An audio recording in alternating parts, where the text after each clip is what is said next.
সমস্যা। প্রত্যেকের জীবনেই সমস্যা আসা যাওয়া করে, আর প্রত্যেক মানুষ সমস্যা আসার পর তার সমাধান খুঁজতে উঠে পড়ে লাগেন। কিন্তু যখনই সমস্যার সমাধান হয়ে যায়, আমরা সুপ্রসন্ন হয়ে যাই এবং অসাবধানও হয়ে যাই। আমাদের মনে হয় যে আমরা সম্পূর্ণরূপে সমস্যার অন্ত করেছি, কিন্তু কোথাও না কোথাও একটা ছোট্ট বীজ রয়েই যায়, আর সেই বীজ আমাদের অসাবধানতার ছত্রছায়ায় বড় হতে থাকে, আর তারপর মহা সংকট হয়ে আবার আমাদের উপর আক্রমণ করে। এই সংকট যে কোনো রূপে আসতে পারে, কোনো শত্রুর রূপেও আসতে পারে, বা কোনো মহামারীর রূপেও আসতে পারে। সেই জন্য সবসময় সাবধান থাকাই উচিত, কারণ অসাবধান হলে কি হয়, আমাদের সুরক্ষা চক্রে একটা ছেদ উৎপন্ন হয়, আর আমাদের শেষ করতে পারে এমন এক বাণ সেই ছেদ বিন্দু হয়ে আমাদের হৃদয়ে প্রবেশ করতে পারে। তাই যে কোনো সমস্যার সমাধান করুন, জয়ী হন, উৎসবও পালন করুন, কিন্তু সাবধানে থাকবেন। আসুন আর আমার সাথে ভালোবেসে বলুন, রাধা রাধা। কর্ম, ধর্ম আর কর্তব্য, এই তিনটি একে অপরের সাথে জড়িত, আর অনেক সময় এই তিনটি পালন করতে করতে আমাদের সেই ব্যক্তির সামনে গিয়ে দাঁড়াতে হয়, তার বিরুদ্ধেই যেতে হয়, যাকে আমরা সব থেকে বেশি ভালোবাসি। কিন্তু সেইখানে এই যুদ্ধ কোনো ব্যক্তিগত যুদ্ধ থাকে না, এ হলো কর্ম, ধর্ম আর কর্তব্যের যুদ্ধ। এটা সরল নয়, অত্যন্ত কঠিন হয় তার সম্মুখীন হওয়া যাকে আমরা সব থেকে বেশি সম্মান করি। কিন্তু আমাদের তো আমাদের ধর্মের পথে চলতেই হবে, কারণ আমরা কর্মবদ্ধ, কর্তব্যবদ্ধ, আর এটাই করা উচিত। শুধু এটুকু মনে রাখবেন, যদি আপনার উদ্দেশ্য শুভ হয়, আপনার ভাবনা শুভ হয়, আপনি যদি কর্ম, ধর্ম আর কর্তব্যের পথে অগ্রসর হন, তাহলে এই প্রক্রিয়াতে যদি আপনাকে আপনার আরাধ্যেরও সামনে দাঁড়াতে হয়, তাহলেও আপনার কোনো ক্ষতি হবে না। তাহলে আসুন আর আমার সাথে ভালোবেসে বলুন, রাধা রাধা। মানুষের কোন বিষয়ে অহংকার থাকে? সময়, ক্ষমতা, শরীর আর সম্পত্তি। আর এই চারটেই সর্বদা সঙ্গে থাকে না। কি বিচিত্র ব্যাপার! আপনি নিজেই দেখুন, সময় আজ ভালো হলেও কাল অবশ্যই খারাপ হতে পারে। ক্ষমতা আজ আপনার থাকলেও কাল তা নাও থাকতে পারে। এই শরীরটা তো নশ্বরই বটে। যত আপনি বার্ধক্যের দিকে অগ্রসর হবেন, দুর্বল হতে থাকবেন, সৌন্দর্য ক্ষীণ হতে থাকবে। আর সম্পত্তি আজ আপনার, কাল অন্য কারোর হয়ে যাবে। আর এই সমস্ত নশ্বর জিনিসে মন কেন্দ্রীভূত করতে করতে ব্যক্তি ভুলে যান সেই বিষয়গুলি যা সর্বদা আপনার সাথে থাকবে, আপনার ঢাল হবে, আপনার সম্বল হয়ে থাকবে। আর তা হল আপনার স্বভাব, বুদ্ধি, সৎসঙ্গ আর খাঁটি সম্পর্ক। নিজের স্বভাব শীতল রাখুন, কর্মে বুদ্ধির পরিচয় দিন, সর্বদা ভালো মানুষের সাথে সময় কাটান, আর খাঁটি সম্পর্ক সর্বদা পালন করুন। জীবনে সর্বদা সুখী হবেন। রাধা রাধা। আমরা কর্ম করি, আর সেই কর্ম অনুসারে আমাদের তার ফল প্রাপ্ত হয়। এখন এই কর্ম আরও শ্রেষ্ঠ হতে থাকে, আমরা আরও প্রেরিত হতে থাকি। তার জন্য আমরা বড় বড় জ্ঞানীদের থেকে প্রভাবশালী, প্রেরণাদায়ক ব্যক্তির সাথে দেখা করার চেষ্টা করি, দেখা করিও। নিজের কর্মের বিষয়ে বিচার করি, আলোচনা করি, তাই তো? কারণ আমাদের কাজ দেখে তাতে বিশেষ মতামত সামনে থাকা ব্যক্তি দিতে পারে। কিন্তু এই পুরো চক্রতে সংসারের সব থেকে গুরুত্বপূর্ণ ব্যক্তির সাথে কথা বলতে আমরা ভুলেই যাই। আপনি কি জানেন সংসারের সব থেকে গুরুত্বপূর্ণ ব্যক্তি কে? স্বয়ং আপনি। হ্যাঁ, আপনি সে। আপনি জীবিত আছেন, তাই এই সংসার জীবিত আছে। আপনি হলেন আপনার সমস্ত কর্মের কেন্দ্র। তাই এবার থেকে প্রতিদিন একটু সময় নিজের জন্য বের করে নিজের সাথে কথা বলুন। নিজেকে বুঝুন, নিজের কর্মকে বুঝুন। কিছু প্রশ্ন আসবে, কিছুর উত্তর পাবেন। আরও কিছু প্রশ্ন আসবে যার উত্তর আপনি অবশ্যই পাবেন, কিন্তু এটা করবেন অবশ্যই, নয়তো আপনি এই সংসারের সব থেকে গুরুত্বপূর্ণ ব্যক্তির সাথে দেখা করার সুযোগই হারিয়ে ফেলবেন। এবার বলুন, আপনি কি এরকম চাইবেন? রাধা রাধা। প্রেম, ঘৃণা, এই দুই হলো একই শব্দ। কিভাবে? দেখুন না, দুটোতেই আড়াই অক্ষর রয়েছে। দুটোই হলো সেই অনুভূতি যা আমাদের মনের সাথে জড়িত, আর এই দুই অনুভূতির সাথেই জড়িত মানুষ আমাদের জন্য গুরুত্বপূর্ণ। পার্থক্য শুধু এটাই যে প্রেম পায় সম্মান আর ঘৃণাকে করা হয় অবজ্ঞা। এরকম কেন? কারণ প্রেম হলো সেই অনুভূতি যেখানে মানুষ সব কিছু দিয়ে দিতে চায়, সব কিছু লুটিয়ে দিতে চায়। সেখানে ঘৃণা হলো এমন অনুভূতি যেখানে মানুষ সব কিছু কেড়ে নিতে চায়, সব কিছু জিতে নিতে চায়। তাও প্রেমের অনুভূতি কখনো আপনাকে হারতে দেয় না, আর ঘৃণার অনুভূতি কখনো আপনাকে জিততে দেয় না। এবার কি করবেন আপনি? একটাই জীবন। ঘৃণার সাথে বাঁচবেন নাকি প্রেমের সাথে? আমি তো প্রেমকেই চয়ন করব। রাধা রাধা। পাওয়া এবং হারিয়ে ফেলা, এই দুই হলো জীবনের অভিন্ন অঙ্গ। আমরা যেমন কিছু পেয়ে থাকি, তেমন কিছু হারিয়েও থাকি। কিছু স্বপ্ন সার্থক হয়, আবার কিছু লক্ষ্য অপূর্ণই থেকে যায়। জীবনে এটা হয়েই থাকে, প্রত্যেকের জীবনেই এটা হয়ে থাকে। কিন্তু কারোর সাথে দেখা হলে আমরা কি ধরনের কথা বলি? আমরা সেই কথাই বলি যা আমরা হারিয়েছি। নিজেও দুঃখ পাই, আবার সামনের মানুষটাকেও দুঃখ দিই। তার থেকে অন্যরকম কিছু করার চেষ্টা করুন, ধনাত্মক চিন্তা করার চেষ্টা করুন। মন সেদিকেই দিন, স্মরণ শুধুমাত্র তাকেই করুন, গুরুত্ব তাকেই দিন যিনি আপনার কাছে রয়েছেন। যিনি আপনার কাছে নেই তার আশায় কষ্ট কেন পাচ্ছেন আপনি? সেগুলিকেই প্রাধান্য দিন যা আজ এখন বর্তমানে আপনার কাছে রয়েছে। যেমন আমি কংস মামাকে স্মরণ করি না, যিনি আমার ছেলেবেলা নষ্ট করে দিয়েছেন। আমি স্মরণ করি আমার যশোদা মাকে, আমার বলরাম দাদাকে, আমার রাধাকে, যারা আমার জীবনকে ভরিয়ে তুলেছেন। আপনিও ঠিক এটাই করুন, আর আমার সাথে ভালোবেসে বলুন, রাধা রাধা। কথায় বলা হয়, জীবনে ভালোবাসাই হলো সুখের মূল। এটা সত্য। এবার প্রশ্ন হলো এটাই যে এই ভালোবাসা কার সাথে করা উচিত? যদি আপনি কিছুক্ষণের জন্য সুখ পেতে চান, তাহলে ভালোবাসুন নিজের রুচি মতো। যদি আপনি কিছুদিনের জন্য সুখ পেতে চান, ভালোবাসুন নিজের বন্ধুদের। যদি আপনি কয়েক মাসের জন্য, কয়েক বছর বা অনেক বছরের জন্য সুখী হতে চান, তাহলে ভালোবাসুন নিজের পরিবারকে, মাতা পিতা, নিজের সন্তান, স্বামী স্ত্রী, নিজের আত্মীয়দের। কিন্তু যদি আপনি চিরকালের জন্য সুখী হতে চান, তাহলে ভালোবাসতে হবে শুধু নিজের কর্মগুলিকে। কারণ সম্পর্ক যেমনই হোক না কেন, কখনো না কখনো ভেঙে যাবেই। এই সংসার হলো এমনই যে যাদের সঙ্গ আমরা পাই, তাদের সঙ্গ একদিন ত্যাগ করতে হয়। শুধু কর্মই হলো এমন এক সঙ্গ যা কখনো আপনাকে ত্যাগ করবে না। আপনার মৃত্যুর পরেও এই কর্ম আপনাকে বাঁচিয়ে রাখবে। তাই সবসময় মনে রাখবেন, এই কর্ম ধর্ম মনে করে পালন করা উচিত। জীবনের শেষ মুহূর্ত পর্যন্ত কর্মকে ভালোবাসুন, জীবনের শেষ মুহূর্ত পর্যন্ত সুখে থাকবেন। আর আমি তো সবসময় বলি, শুধু কর্ম করতে থাকো, ফলের চিন্তা করো না।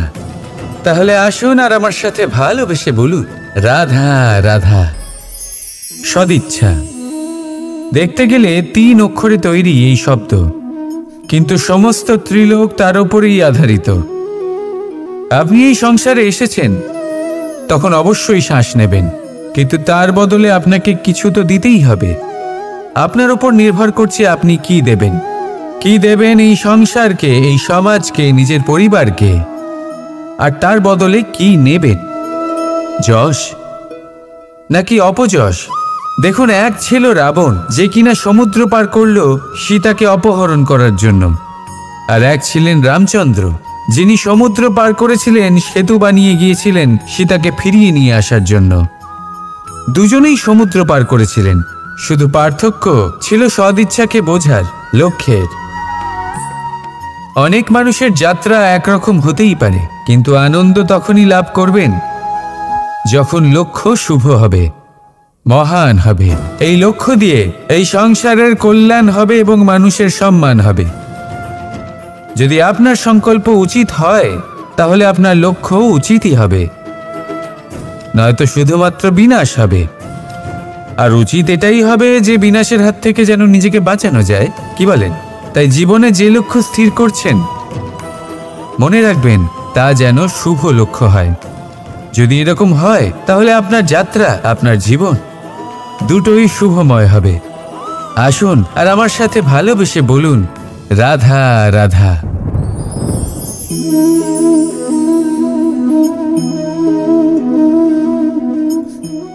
মুক্ত।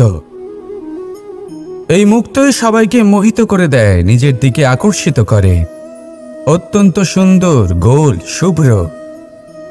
মুক্ত দ্বারা নির্মিত আভূষণ, তা হয়তো সে মুকুটই হোক বা কোনো স্ত্রীর অলংকার, তাকে আরো সুন্দর করে তোলে, তাকে আরো সুন্দর দেখতে লাগে।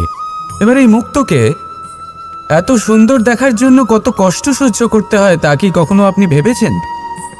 এই মুক্ত ঝিনুক থেকে বের করা হয়। ঝিনুক, যা কিনা সমুদ্রের তলদেশে থাকে।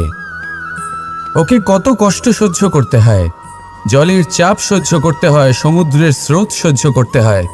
এই ঝিনুককে এত কষ্ট সহ্য করতে হয়, এই মুক্তকে এত কষ্ট সহ্য করতে হয়, তারপরে এর রূপ এত সুন্দর হয়।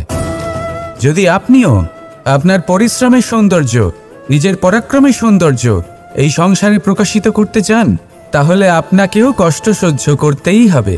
তাই জীবনে যখনই সংকট আসবে, বিপদ আসবে, সমস্যা আসবে, তখন একে সুযোগ হিসেবে গ্রহণ করুন। কারণ এই বিপদের সাথেই লড়াই করে আপনি মুক্তর মতোই পরিশুদ্ধ হয়ে উঠবেন। তাহলে আসুন আর আমার সাথে ভালোবেসে বলুন, রাধা রাধা। যখনই আমরা কথা বলি জলরাশির বিষয়ে, যখন আমরা তুলনা করি, তখন আমাদের খুব ভালো লাগে মিষ্টি সরোবর, পুকুর, নদী।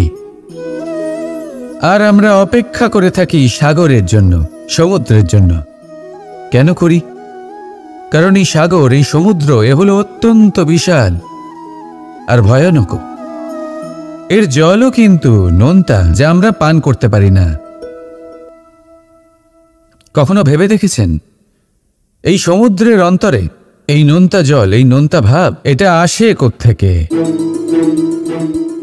এই যে সমুদ্র, যে প্রবাহমান নদীর থেকে যে খনিজ নির্গত হয়, তার ভাণ্ডার হলো এটা। সেই খনিজকে নিজের অন্তরে গ্রহণ করে, সেই নোনতা ভাব নিজের মধ্যে সমাহিত করে, আর তারপর সেই নোনতা জল বাষ্পে পরিণত হয়ে ওপরে উঠে যায়, যা মেঘ হয়ে আপনার ওপর মিষ্টি বৃষ্টি হয়ে ঝরে পড়ে। এ হলো সমুদ্রের ত্যাগ, যার জন্য আপনি মিষ্টি জল পান করতে পারছেন, সে নদী থেকেই হোক বা সরোবর থেকে। সেই জন্যই হয়তো সাগর হলো এত মহান, হয়তো সেই জন্যই রত্ন সাগরে পাওয়া যায়। তাই মনে রাখবেন, ক্ষমতা তারই হয় যে ত্যাগ করতে জানে, কোনো বিষকে নিজের মধ্যে ধারণ করে নিতে জানে। তাহলে আপনিও এটাই করুন, এতটাই শক্তিশালী হয়ে উঠুন, আর আমার সাথে ভালোবেসে বলুন, রাধা রাধা। পরিচ্ছন্নতা। বর্তমানের এই প্রজন্ম আগের প্রজন্মের এই যে অতি শুদ্ধতার অভ্যেস ছিল, তা নিয়ে ঠাট্টা করে। তাকে মূর্খতা মনে করে। বুঝতেই পারে না কেন। আমাদের মা, ঠাকুমা, দিদিমা এদের দেখেছি সকালে উঠে সবার আগে স্নান করেন। কেন? বুঝতেই পারে না। কেন কথায় কথায় বারান্দা উঠোন পরিষ্কার করা হয়? বুঝতেই পারে না। অনেক মানুষজন এটাকে ধার্মিক এবং অন্ধবিশ্বাস বলে, কিন্তু যদি আমি আপনাকে সত্যি কথা বলি, প্রত্যেক ধর্ম বিজ্ঞানসম্মত। প্রত্যেক কাজের পেছনে বৈজ্ঞানিক সত্যতা লুকিয়ে রয়েছে, কিন্তু প্রত্যেক মানুষ সেই নিয়ে কতটা ভাবেন, কতটা বোঝেন আর কি পদক্ষেপ নেন তা হলো আলাদা এবং অত্যন্ত গুরুত্বপূর্ণ, কিন্তু তা হলো বিজ্ঞানসম্মত। আজও যখন আমি আগে বাড়ি যাই, মা সবার আগে আমার হাত পা ধুয়ে দেন, তারপর সবকিছু। তাই আপনি পরিচ্ছন্ন থাকুন, তাহলে আপনি সুস্থ থাকবেন। তখনই আপনার মনে ভক্তিভাব আসবে, তখনই এই সমগ্র সংসারকে সামলানোর শক্তি অর্জন করতে পারবেন। তাহলে পরিচ্ছন্ন থাকুন, সব ভালো থাকবে। রাধা রাধা। এটা দেখতে পাচ্ছেন? আপনি নিশ্চয়ই জানেন এটা কি। এটা বড়ই বিচিত্র এক বস্তু। এটা হলো কয়লা। আমি একে বিচিত্র এই কারণে বলছি, ভেবে দেখুন, যদি এটা গরম হয় আর আপনি এটাকে ধরে ফেলেন, এটা আপনার হাত পুড়িয়ে ফেলবে। আর যদি এটা ঠান্ডা হয় আর আপনি এটা ধরেন, তাহলে এটা আপনার হাতে কালি লাগিয়ে দেবে। অর্থাৎ যে কোনো পরিস্থিতিতেই, যে কোনো রূপেই থাকুক না কেন, গরম হোক অথবা ঠান্ডা, এটা কোনো না কোনোভাবে আপনার ক্ষতি অবশ্যই করবে। এরকমই হয় খারাপ মানুষজন, বদসঙ্গ, ঠিক কয়লার মতো। আপনি যদি কিছু নাও করেন, যাই হয়ে যাক, এরা যদি আপনার কাছে থাকে, তাহলে কোনো না কোনোভাবে জীবনে আপনার কোনো না কোনো ক্ষতি অবশ্যই হবে। তাই নিজের জীবনে সবসময় সঙ্গতের নির্ণয় অত্যন্ত ভেবেচিন্তে করবেন। রাধা রাধা। ইচ্ছে, সিদ্ধান্ত আর নিশ্চয়তা, এই শব্দগুলো আমরা আমাদের জীবনে অনেকবার শুনেছি, তাই না? জীবনে অনেক সময় অনেক কিছু পেতে খুবই ইচ্ছে করে, কিন্তু শুধু ইচ্ছে হলেই কি সবকিছু পাল্টায়? সবকিছু পাওয়া যায়? অনুর্বর জমিতে বাস করা ব্যক্তির মনে ইচ্ছে হয় যেন সে শীতল জল পায়, কিন্তু সে পায় না। যে এক কুয়ো খোঁড়ার সিদ্ধান্ত নিয়েছে, সে মাটি খোঁড়ার জন্য কোদাল অবশ্যই পেয়ে যায়। আর যে নিশ্চিত করে নিয়েছে, সে দেরি করে হলেও সেই শীতল জল অবশ্যই পেয়ে যায়। তাই জীবনে কেবল ইচ্ছে করবেন না, সিদ্ধান্ত নিন আর তারপর নিশ্চিত করুন, সব পেয়ে যাবে। আর ভালোবেসে বলুন, রাধা রাধা। স্বপ্ন আর লক্ষ্য একই মনে হয়। এই দুইয়েরই কথা মানুষ কল্পনা করেন, এই দুইই মানুষ অর্জন করতে চান। আর এই দুই পূর্ণ হলে মানুষ নিজেকে অত্যন্ত ভাগ্যবান বলে মনে করেন। কিন্তু এই দুইয়ের মধ্যে পার্থক্য আছে। পার্থক্য এই যে স্বপ্নের জন্য বিনা পরিশ্রমের ঘুম দরকার হয়, আর লক্ষ্যের জন্য বিনা ঘুমের পরিশ্রম। যে ব্যক্তি ঘুমের মধ্যে স্বপ্ন দেখতে থাকেন, জেগে ওঠার পর তার হাত খালি থেকে যায়। আর যে ব্যক্তি পরিশ্রম করেন, শয়নকালেও তার হাত তার লক্ষ্যেই থাকে। তাই যদি স্বপ্নও দেখতে হয়, তাহলে লক্ষ্য জেনে পরিশ্রম করুন আর ভালোবেসে বলুন, রাধা রাধা। জীবনে কিছু করে দেখাতে হলে আকাশের সেই সীমা ছুঁতে হবে যে সীমা ছোঁয়ার কথা আপনি কখনো ভাবতেও পারেন না। তাহলে নিজের মধ্যে এই তিনটি গুণ সম্মিলিত করুন। প্রথম, নিজের লক্ষ্যে পৌঁছবার ইচ্ছে, একাগ্রতা। এ আপনার দ্বারা এমন কাজ করাতে পারে যা আপনি কখনো করতে পারবেন না। দ্বিতীয়, সাহস, সমস্যার সমাধান করার ক্ষমতা। এটা আপনার দ্বারা তাই করাতে পারে যা আপনি সত্যিই করতে চান।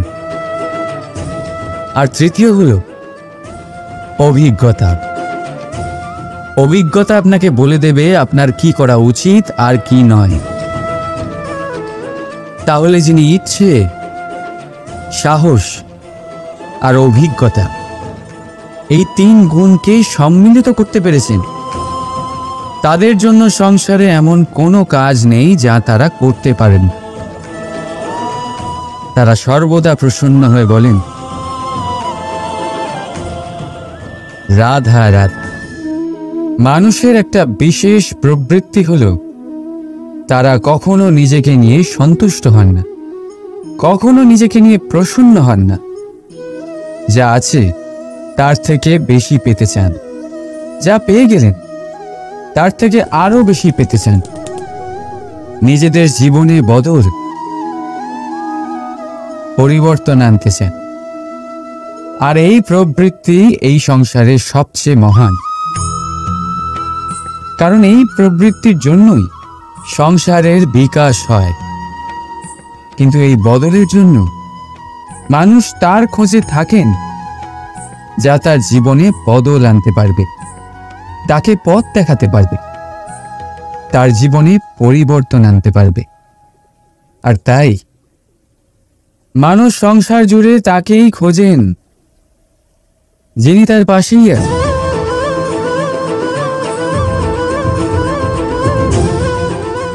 বলুন তো কে? যদি কেউ আপনার জীবন বদলাতে পারে তবে তাকে আয়নায় দেখুন। আপনি নিজেই সে যে নিজের জীবন বদলাতে পারে, নিজেই নিজের পথপ্রদর্শক হতে পারেন, জীবনে বদল আনতে পারে, পরিবর্তন আনতে পারে। তাই চিনুন নিজের অন্তরের শক্তিকে, আর এটা বিশ্বাস করুন যে এই সংসারে আপনার থেকে বেশি শক্তিশালী আর কেউ নেই। জীবন বদলে যাবে আপনার। আর অন্ধবিশ্বাস নয়, আত্মবিশ্বাসের হাত ধরুন। আপনার সমস্যা আপনা থেকেই দূর হয়ে যাবে। তাই ভালোবেসে বলুন, রাধা রাধা। প্রদীপ জ্বালানোর কাজ বড়ই আনন্দদায়ক। উজ্জ্বলতার এই শিখা যেন আত্মার মধ্যে গিয়ে মনে উল্লাস ভরে দেয়।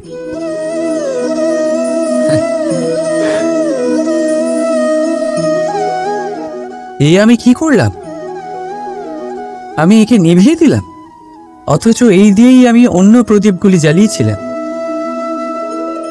কারণ যতক্ষণ এই শিখা অন্য প্রদীপগুলিকে জ্বালাচ্ছিল ততক্ষণ এই নিজেও জ্বলছিল। কিন্তু যেই ও এই কাজ করা ছেড়ে দিল তখন একেও নিভতে হল। বুঝলেন? সেরকমই জীবন হলো উজ্জ্বলতা দেওয়ার আরেক নাম। যদি জীবনে শুভ কাজ করেন, অপরের উপকার করে, অন্যদের সহায়তা করে, তাহলেই জীবিত থাকবেন। আর যেদিন এই কাজ করা আপনি বন্ধ করে দেবেন, শ্বাস প্রশ্বাস নেওয়া সত্ত্বেও মৃত হয়ে যাবেন। তাই যতক্ষণ শ্বাস চলছে আশারূপী উজ্জ্বলতা ছড়াতে থাকুন। বিশ্বাস করুন, মৃত্যুর পরেও আপনি অমর থাকবেন। তাই ভালোবেসে বলুন, রাধা রাধা। যবে থেকে জীব প্রাণের অস্তিত্ব পেয়েছে তবে থেকেই আরও একটি শব্দ জন্ম লাভ করেছে, সংঘর্ষ। জন্মলগ্ন থেকেই মানুষকে বাঁচার জন্য সংঘর্ষ করে যেতে হয়। কখনো নিজের লক্ষ্যে পৌঁছবার জন্য সংঘর্ষ করতে হয়, আর কখনো যা পেয়েছেন তাকে রক্ষার জন্য সংঘর্ষ করতে হয়। কিন্তু প্রত্যেকে একই অভিযোগ করে যে সংঘর্ষ করার সময় ভীষণ কষ্ট হয়। আপনি যোদ্ধা হলে প্রহার আপনাকে সহ্য করতেই হবে। সাঁতার শিখতে হলে জলে আপনাকে প্রবেশ করতেই হবে। পায়ের তলায় তাদেরই কড়া পড়ে যারা রোজ হাঁটেন, আর যারা হাঁটেন তারা নিজেদের লক্ষ্যে অবশ্যই পৌঁছন। তাই মনে রাখবেন, জীবন ততক্ষণই আছে যতক্ষণ কর্ম করবেন। তাই সংঘর্ষ করতে থাকুন, কষ্ট ভুলে যান, আর আমার সাথে ভালোবেসে বলুন, রাধা রাধা। মানুষ সর্বদা ফলাফলের কথা ভাবে, যে আমি যা করতে চলেছি তার ফল কি হবে, তার পরিণাম কি হবে। কিন্তু এর চিন্তা কেন? কারণ কর্ম যদি শুভ হয় তাহলে তার পরিণাম খারাপ হতেই পারে না। শুভ চিন্তা নিয়ে যারা কর্ম করেন তাদের ফলের চিন্তা কিসের? যারা ফুল বিক্রি করেন তাদের মাঝে সাঝে কাঁটা নিশ্চয়ই ফোটে, কিন্তু সুগন্ধ তাদের হাতে থেকেই যায়। এদের সন্ধানে কয়লার খনিতে নামা ব্যক্তি কালিমা লিপ্ত হয়ে গেলেও তার হাতে হিরে অবশ্যই থাকে। তাই শুভ চিন্তা নিয়েই কর্ম করে যান, পরিণাম শুভই হবে। আর ভালোবেসে বলুন, রাধা রাধা। মন, মানুষ, মান, এই তিনেরই প্রারম্ভ ম দিয়ে হয়, তাই না? কিন্তু আজ আমরা কথা বলবো মানের বিষয়। মানই সেই ভাব যা আমাদের মনকে সন্তুষ্ট করে। এই কলসিতে ভরা জলের মতন, যে জল এই পাত্রতে থাকার দরুন এর অস্তিত্ব বজায় থাকে। এবার মান থেকে আসে আত্মসম্মান আর অভিমান, আর এই দুইয়ের মধ্যে তফাৎ অনেক। যে জল এই পাত্রের মধ্যে সংরক্ষিত তা হলো আত্মসম্মান, যা আমাদের মনের সম্বল, অবলম্বন, যা এই পাত্রের মধ্যে শীতল থাকে আর যিনি পান করেন তাকেও শীতল রাখে। আর যে জল এই পাত্রের বাইরে উথলে পড়ে তা হলো অভিমান, যা বাইরের উত্তাপে বাষ্প হয়ে উবে যায়। সর্বদা মনে রাখবে, আত্মসম্মান আপনাকে দৃঢ় করে, আপনাকে শক্তি প্রদান করে, আর অভিমান আপনাকে দুর্বল করে দেয়। তাহলে কি হতে চান আপনি? আত্মসম্মানী নাকি অভিমানী? সিদ্ধান্ত আপনার। রাধা রাধা। সমস্যা, প্রত্যেকের জীবনেই সমস্যা আসা যাওয়া করে, আর প্রত্যেক মানুষ সমস্যা আসার পর তার সমাধান খুঁজতে উঠে পড়ে লাগেন। কিন্তু যখনই সমস্যার সমাধান হয়ে যায় আমরা সুপ্রসন্ন হয়ে যাই এবং অসাবধানও হয়ে যাই। আমাদের মনে হয় যে আমরা সম্পূর্ণরূপে সমস্যার অন্ত করেছি, কিন্তু কোথাও না কোথাও একটা ছোট্ট বীজ রয়েই যায়, আর সেই বীজ আমাদের অসাবধানতার ছত্রছায়ায় বড় হতে থাকে, আর তারপর মহা সংকট হয়ে আবার আমাদের উপর আক্রমণ করে। এই সংকট যে কোনো রূপে আসতে পারে, কোনো শত্রুর রূপেও আসতে পারে, বা কোনো মহামারীর রূপেও আসতে পারে। সেই জন্য সবসময় সাবধান থাকাই উচিত, কারণ অসাবধান হলে কি হয়, আমাদের সুরক্ষা চক্রে একটা ছেদ উৎপন্ন হয়, আর আমাদের শেষ করতে পারে এমন এক বাণ সেই ছেদ বিন্দু হয়ে আমাদের হৃদয়ে প্রবেশ করতে পারে। তাই যে কোনো সমস্যার সমাধান করুন, জয়ী হন, উৎসবও পালন করুন, কিন্তু সাবধানে থাকবেন। আসুন আর আমার সাথে ভালোবেসে বলুন, রাধা রাধা। কর্ম, ধর্ম আর কর্তব্য, এই তিনটি একে অপরের সাথে জড়িত, আর অনেক সময় এই তিনটি পালন করতে করতে আমাদের সেই ব্যক্তির সামনে গিয়ে দাঁড়াতে হয়, তার বিরুদ্ধেই যেতে হয়, যাকে আমরা সব থেকে বেশি ভালোবাসি। কিন্তু সেইখানে এই যুদ্ধ কোনো ব্যক্তিগত যুদ্ধ থাকে না, এ হলো কর্ম, ধর্ম আর কর্তব্যের যুদ্ধ। এটা সরল নয়, অত্যন্ত কঠিন হয় তার সম্মুখীন হওয়া যাকে আমরা সব থেকে বেশি সম্মান করি। কিন্তু আমাদের তো আমাদের ধর্মের পথে চলতেই হবে, কারণ আমরা কর্মবদ্ধ, কর্তব্যবদ্ধ, আর এটাই করা উচিত। শুধু এটুকু মনে রাখবেন, যদি আপনার উদ্দেশ্য শুভ হয়, আপনার ভাবনা শুভ হয়, আপনি যদি কর্ম, ধর্ম আর কর্তব্যের পথে অগ্রসর হন, তাহলে এই প্রক্রিয়াতে যদি আপনাকে আপনার আরাধ্যেরও সামনে দাঁড়াতে হয়, তাহলেও আপনার কোনো ক্ষতি হবে না। তাহলে আসুন আর আমার সাথে ভালোবেসে বলুন, রাধা রাধা। মানুষের কোন বিষয়ে অহংকার থাকে? সময়, ক্ষমতা, শরীর আর সম্পত্তি। আর এই চারটেই সর্বদা সঙ্গে থাকে না। কি বিচিত্র ব্যাপার! আপনি নিজেই দেখুন, সময় আজ ভালো হলেও কাল অবশ্যই খারাপ হতে পারে। ক্ষমতা আজ আপনার থাকলেও কাল তা নাও থাকতে পারে। এই শরীরটা তো নশ্বরই বটে। যত আপনি বার্ধক্যের দিকে অগ্রসর হবেন, দুর্বল হতে থাকবেন, সৌন্দর্য ক্ষীণ হতে থাকবে। আর সম্পত্তি আজ আপনার, কাল অন্য কারোর হয়ে যাবে।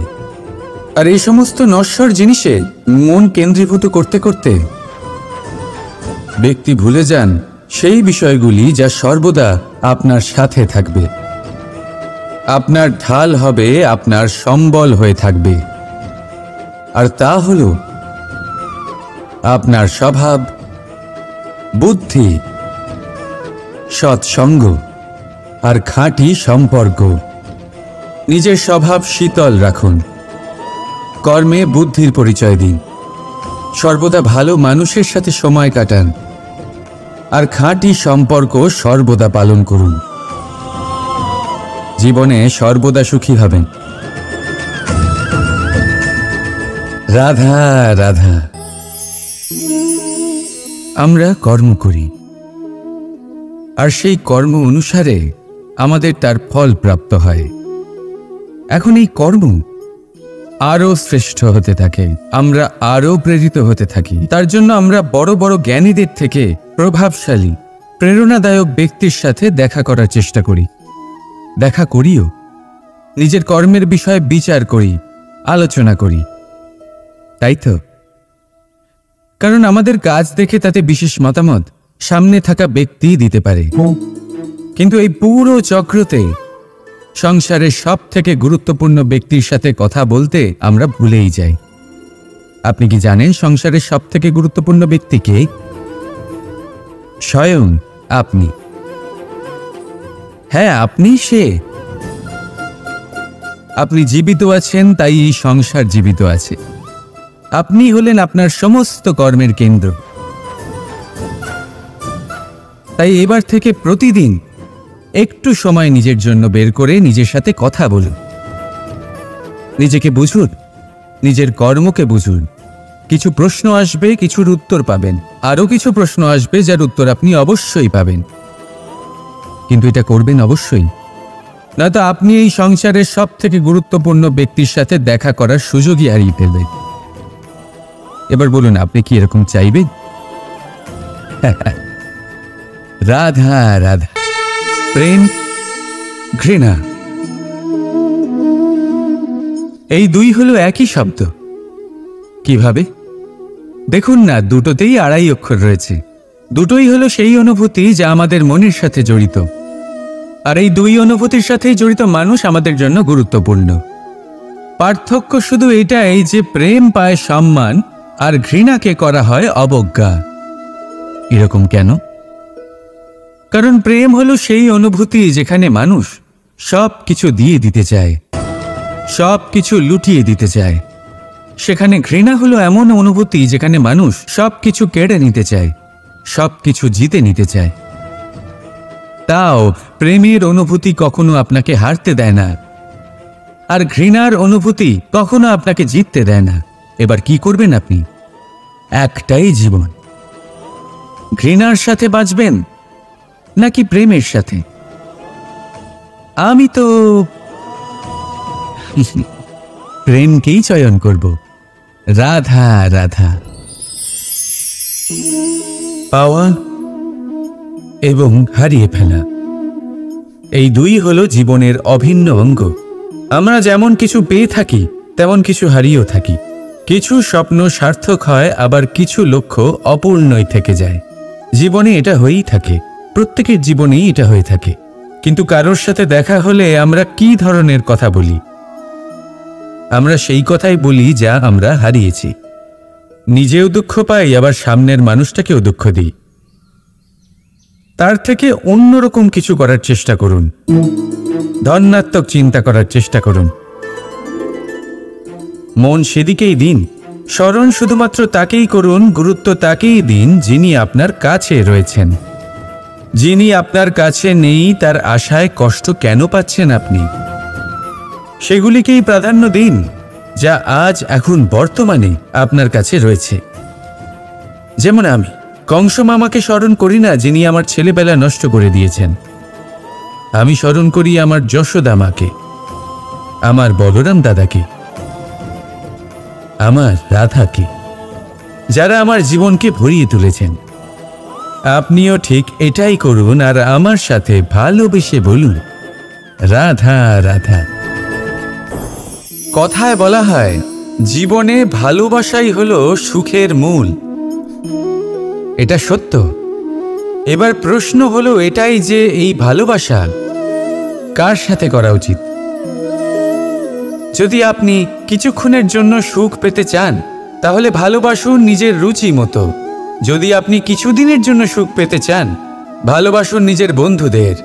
যদি আপনি কয়েক মাসের জন্য, কয়েক বছর বা অনেক বছরের জন্য সুখী হতে চান তাহলে ভালোবাসুন নিজের পরিবারকে, মাতা পিতা, নিজের সন্তান, স্বামী স্ত্রী, নিজের আত্মীয়দের। কিন্তু যদি আপনি চিরকালের জন্য সুখী হতে চান তাহলে ভালোবাসতে হবে শুধু নিজের কর্মগুলিকে। কারণ সম্পর্ক যেমনই হোক না কেন কখনো না কখনো ভেঙে যাবেই। এই সংসার হলো এমনই যে যাদের সঙ্গ আমরা পাই তাদের সঙ্গ একদিন ত্যাগ করতে হয়। শুধু কর্মই হলো এমন এক সঙ্গ যা কখনো আপনাকে ত্যাগ করবে না। আপনার মৃত্যুর পরেও এই কর্ম আপনাকে বাঁচিয়ে রাখবে। তাই সবসময় মনে রাখবেন, এই কর্ম ধর্ম মনে করে পালন করা উচিত।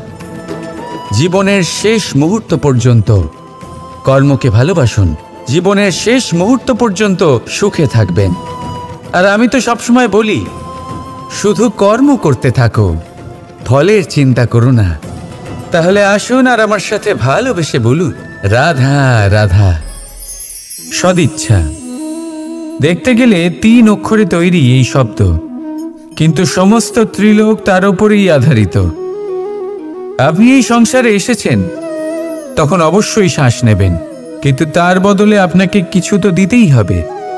আপনার উপর নির্ভর করছে আপনি কি দেবেন। কি দেবেন এই সংসারকে, এই সমাজকে, নিজের পরিবারকে, আর তার বদলে কি নেবেন? যশ নাকি অপযশ?